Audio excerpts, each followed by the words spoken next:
स्वागत है दोस्तों आपका अपने YouTube चैनल ऑटो रश पर। आज हम लेकर आए हैं एक ऐसा फाइटर जेट जिसने न सिर्फ दुश्मनों के होश उड़ाए हैं बल्कि पूरे एशिया में अपनी ताकत और तकनीक से तहलका मचा दिया है। जी हाँ, हम बात कर रहे हैं 2025 JF-17 थंडर की, जिसे पाकिस्तान और चीन ने मिलकर तैयार किया है और अब इसकी नई जनरेशन ने एंट्री मार ली है। तो चलिए बिना देरी किए जानते हैं इस फाइटर जेट के हर वो राज जो इसे बनाते हैं एक सस्ता लेकिन घातक लड़ाकू विमान। 2025 JF-17 थंडर, जिसे ब्लॉक 4 वर्जन भी कहा जा रहा है, यह एक मल्टी रोल कॉम्बैट एयरक्राफ्ट है। मतलब ये हवा से हवा में और जमीन से हवा में दोनों तरफ हमला करने में माहिर है। इसकी रफ्तार, इसकी रेंज और इसकी मारक क्षमता इतनी जबरदस्त है कि अब इसे सिर्फ एक जेट नहीं बल्कि एक उड़ता हुआ हथियार कहा जा सकता है। अब बात करते हैं इसके डिजाइन की।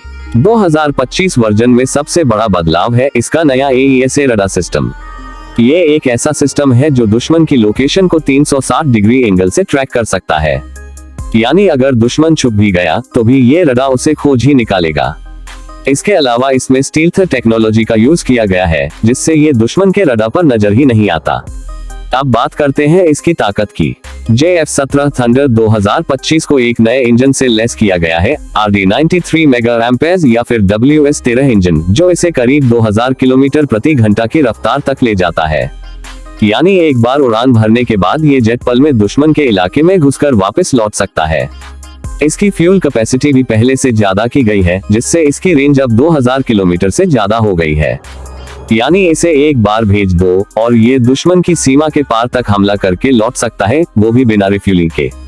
इसमें लगा नया कॉकपिट पूरी तरह डिजिटल है, full glass cockpit, multifunction display, helmet mounted display और एक हाई स्पीड डेटा लिंक, जिससे पायलट को पूरी फील्ड की जानकारी तुरंत मिलती है।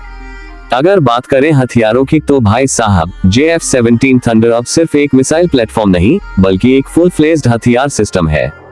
इसमें शामिल है हवा से हवा में मार करने वाली मिसाइलें PL-5, PL-10 और अब PL-15 जैसे एडवांस्ड लॉन्ग रेंज मिसाइलें, हवा से जमीन पर हमला करने वाली मिसाइलें CM-400 AKG जैसी सुपरसोनिक मिसाइलें जो टारगेट को पूरी सटीकता से खत्म कर देती है। इसके साथ ही laser guided bomb, GPS guided bomb और एंटी रेडिएशन मिसाइलें भी इसमें मौजूद है। इतना ही नहीं, अब JF-17 थंडर को इलेक्ट्रॉनिक वॉरफेयर सिस्टम से भी लेस किया गया है। यानी दुश्मन अगर इलेक्ट्रॉनिक जामिंग की कोशिश करता है तो ये उसे नाकाम कर सकता है। अब अगर बात करें इसके मिशन की तो JF-17 थंडर का इस्तेमाल सिर्फ डॉग फाइट में नहीं बल्कि ग्राउंड अटैक, सी स्ट्राइक, इलेक्ट्रॉनिक वॉरफेयर और यहाँ तक कि नाइट ऑपरेशंस में भी किया जा सकता है। और सबसे बड़ी बात इसकी कीमत, जहाँ एक राफेल या F-16 की कीमत 300 से 500 करोड़ रुपए तक जाती है, वहीं JF-17 थंडर ब्लॉक 4 सिर्फ 200 करोड़ रुपए तक मिल जाता है। यानी कम कीमत में ज्यादा धमाका। 2025 वर्जन में अब 2 सीटों वाला वेरिएंट भी उपलब्ध है जिसे JF-17 भी कहा जाता है। ये ट्रेनिंग और स्पेशल ऑपरेशंस दोनों में काम आता है। अब अगर हम इस जेट को भारत के तेजस से तुलना करें तो JF-17 थंडर की खासियत है इसका सस्ता और मॉड्यूलर होना। यानी जरूरत पड़ने पर इसमें कोई भी अपग्रेड आसानी से किया जा सकता है।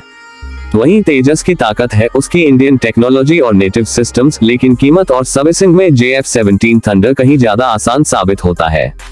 JF-17 थंडर 2025 अब सिर्फ पाकिस्तान तक सीमित नहीं रहा।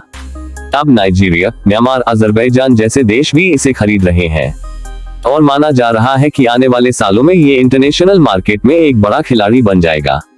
तो दोस्तों, कहने का मतलब ये है कि JF-17 थंडर अब एक बजट फाइटर जेट नहीं रहा, ये अब एक कंप्लीट मल्टी रोल लड़ाकू विमान बन चुका है। इसकी रफ्तार, इसकी मारक क्षमता और इसका डिजिटल अपग्रेड सब मिलकर इसे 2025 का एक स्मार्ट और घातक हथियार बना देते हैं। अगर आपको यह वीडियो पसंद आई हो तो ऑटो रश चैनल को जरूर सब्सक्राइब करें ताकि ऐसी और धमाकेदार जानकारियां आप तक पहुंचती रहें। धन्यवाद। फिर मिलेंगे एक नई रफ्तार, नई उड़ान और नए वाहन के साथ सिर्फ ऑटो रश पर।